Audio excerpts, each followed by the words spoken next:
MUDA ಮಹಾಯುದ್ಧದಲ್ಲಿ ಮುಗ್ಗರಿಸಿದ CM, ರಾಜ್ಯಪಾಲರ ಆದೇಶ ಎತ್ತಿ ಹಿಡಿದ ನ್ಯಾಯಪೀಠ. ಸಿಎಂ ಸ್ಥಾನಕ್ಕೆ ಸಿದ್ದರಾಮಯ್ಯ ರಾಜೀನಾಮೆನಾ?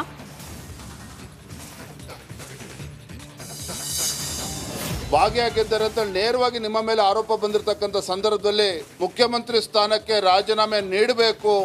ಅವರು ಮಾಡಿರೋಂಥ ಕಾರ್ಯಕ್ರಮ, ರಾಜ್ಯಕ್ಕೆ ಕೊಟ್ಟಂತ ಕೊಡುಗೆನ ಬಿಜೆಪಿ ಅವ್ರ ಕೈಲಿ ಸಹಿಸ್ಕೊಳಕ್ ಆಗ್ತಾ ಇಲ್ಲ.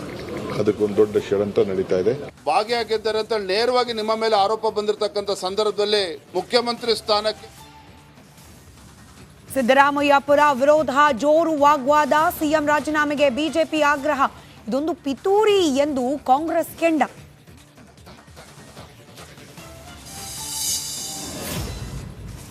ಪ್ರಾಸಿಕ್ಯೂಷನ್ ಸಮರಕ್ಕೆ ಕಾಂಗ್ರೆಸ್ ಪ್ರತಿತಂತ್ರ.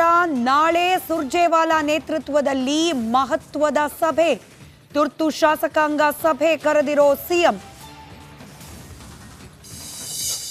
ಮುಖ್ಯಮಂತ್ರಿ ಸಿದ್ದರಾಮಯ್ಯನವರು ಯಾವುದೇ ಕಾರಣಕ್ಕೂ ರಾಜೀನಾಮೆ ಕೊಡಬಾರದು. ಇದೊಂದು ದೊಡ್ಡ ಪಿತೂರಿ.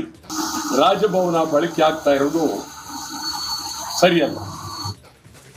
ಸಿದ್ದರಾಮಯ್ಯ ಪರ ಕನ್ನಡ ಸಂಘಟನೆಗಳ ಬೆಂಬಲ, ರಾಜೀನಾಮೆ ನೀಡದಂತೆ ವಾಟಾಳ್ ಆಗ್ರಹ. ಬಿಜೆಪಿಯಿಂದ ರಾಜಭವನದ ದುರುಪಯೋಗ ಎಂದು ಕಿಡಿ. ಸಿದ್ದರಾಮಯ್ಯ ವಿರುದ್ಧ ಹೈಕೋರ್ಟ್ನಲ್ಲಿ ತೀರ್ಪು. ರಾಜ್ಯಾದ್ಯಂತ ಖಾಕಿ ಕಟ್ಟೆಚ್ಚರ.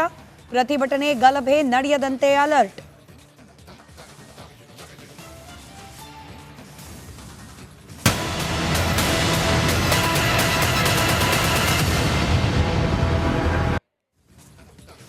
ಮುಖ್ಯಮಂತ್ರಿ ರಾಜೀನಾಮೆ ಕೊಡ್ತಾರಾ? ಈ ಕ್ಷಣದ ಅತಿ ದೊಡ್ಡ ಪ್ರಶ್ನೆ ಇದು. ಆದರೆ ಈ ಹಂತಕ್ಕೆ ಈ ಪ್ರಕರಣ ಹೋಗೋ ಸಂದರ್ಭದಲ್ಲಿ ಆದ ಬೆಳವಣಿಗೆಗಳು, ಮುಡಾ ವಿಚಾರಕ್ಕೆ ಸಂಬಂಧಪಟ್ಟಂತೆ ಆರೋಪ ಕೇಳಿ ಬಂದ ಮೊದಲ ದಿನದಿಂದಲೂ ಕೂಡ ರಿಪಬ್ಲಿಕ್ ಕನ್ನಡ ಅನೇಕ ಎಕ್ಸ್ಕ್ಲೂಸಿವ್ಗಳ ಮೂಲಕ ಎಲ್ಲೆಲ್ಲಿ ಯಾವ್ಯಾವ ರೀತಿಯಲ್ಲಿ ಲೋಪದೋಷ ಆಗಿದೆ, ಮುಖ್ಯಮಂತ್ರಿ ಪತ್ನಿ ಪಾರ್ವತಿಯವರಿಗೆ ಸೈಟು ಹಂಚಿಕೆ ಆಗೋ ವಿಚಾರದಲ್ಲಿ ಅನ್ನೋದನ್ನ ಎಕ್ಸ್ಕ್ಲೂಸಿವ್ ಡೀಟೇಲ್ಸ್ಗಳನ್ನ ನಿಮ್ಮ ಮುಂದೆ ಇಟ್ಟಿದೆ.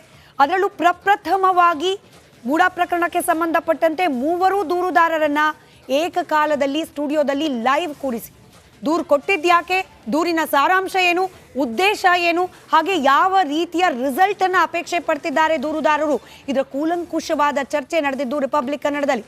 ಇನ್ಫ್ಯಾಕ್ಟ್ ಈ ಮುಡಾ ವಿಚಾರದಲ್ಲಿ ವೈಟ್ನರ್ ಹಾಕಿದ ದಾಖಲೆ ಸಮೇತ 1,000 ಪುಟಗಳ ವೈಟ್ನರ್ ಡಾಕ್ಯುಮೆಂಟ್ ಅನ್ನ ಸೇರಿಸಿದಂತೆ 1,000 ಪುಟಗಳ ದಾಖಲೆಗಳ ಡೀಟೇಲ್ಸ್ ಅನ್ನ ಮುಡಾ ಪ್ರಕರಣಕ್ಕೆ ಸಂಬಂಧಪಟ್ಟಂತೆಯೇ ರಿಪಬ್ಲಿಕ್ ಕನ್ನಡ ನಿಮ್ಮ ಮುಂದೆ ಇಟ್ಟಿದೆ. ಎಲ್ಲ ವಾದ ಪ್ರತಿವಾದಗಳು, ಅಂದ್ರೆ ರಿಪಬ್ಲಿಕ್ ಕನ್ನಡದಲ್ಲಿ ಯಾವೆಲ್ಲ ಚರ್ಚೆ ಆಯಿತು, ಬಹುತೇಕ ಅದೇ ಸ್ವರೂಪದ ವಾದ ಪ್ರತಿವಾದಗಳು ಕೋರ್ಟ್ನಲ್ಲೂ ಕೂಡ ಆಯಿತು. ಸುದೀರ್ಘವಾದ ವಾದ ಪ್ರತಿವಾದವನ್ನು ಆಲಿಸಿರುವ ಹೈಕೋರ್ಟ್ ಇವತ್ತು ಸಿದ್ದರಾಮಯ್ಯನವರು ಸಲ್ಲಿಸಿದ್ದ ಅರ್ಜಿಯನ್ನ ವಜಾಗೊಳಿಸಿದೆ. ರಾಜ್ಯಪಾಲರ ಕ್ರಮವನ್ನ ಎತ್ತಿ ಹಿಡಿದಿದೆ. ಆ ಮೂಲಕ ಪ್ರಾಸಿಕ್ಯೂಷನ್ ಫೈಟ್ನಲ್ಲಿ ಸಿದ್ದರಾಮಯ್ಯನವರಿಗೆ ದೊಡ್ಡ ಹಿನ್ನಡೆ. ಹೈಕೋರ್ಟ್ನಲ್ಲಿ ಮುಖ್ಯಮಂತ್ರಿಗಳಿಗೆ ಶಾಕ್. ಇನ್ಫ್ಯಾಕ್ಟ್ ರಾಜ್ಯಪಾಲರು ಅನುಮತಿ ಕೊಟ್ಟ ಕ್ಷಣದಿಂದ